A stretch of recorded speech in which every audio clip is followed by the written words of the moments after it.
දෙමළ ජනයාගේ සැමරුම් අතර තයි පොංගල් උත්සව සැමරුම දිගු ඉතිහාසයකට උරුමකම් කියනවා. හින්දු සාහිත්‍ය මූලාශ්‍රවල දැක්වෙන්නේ ක්‍රිස්තු පූර්ව 200දී පමණ දකුණු ඉන්දියාව කේන්ද්‍ර කර ගනිමින් තයි පොංගල් සැමරුම් ඇති වූ බවයි. තයි පොංගල් මිනිස් දිවියට වැදගත් උත්සවයක් ලෙස සැලකිය හැක්කේ එහි අන්තර්ගත සංස්කෘතික අංග සමාජයට දැඩිව බද්ධ වී ඇති නිසායි.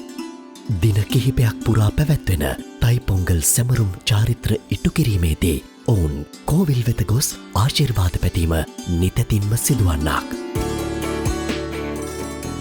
චිරාගත සම්ප්‍රදායන්ට අනුගතව තයි පොංගල් දවස උදා වෙනකොට පවුලේ සියලු දෙනා අලුත් ඇඳුම් ඇඳගෙන දේව ආශිර්වාද ලබා ගන්න තමුන්ගේ කෝවිලට යනවා.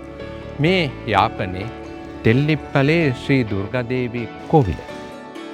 එතකොට දලපත මහත්මයා මේ කෝවිලේ තියෙන විශේෂත්වය මොකක්ද?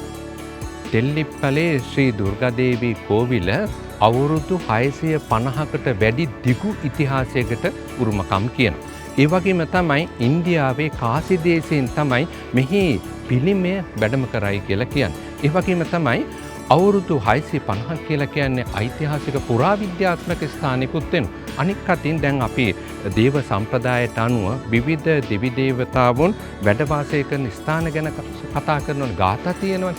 අන්න එතනදී මේ ස්ථානය ගැන ඉතා දිගු වර්ණනාවක් තියෙනවා. ඉතින් අපිට තීරුම් ගන්න පුළුවන් කොච්චර වටිනවද කියලා.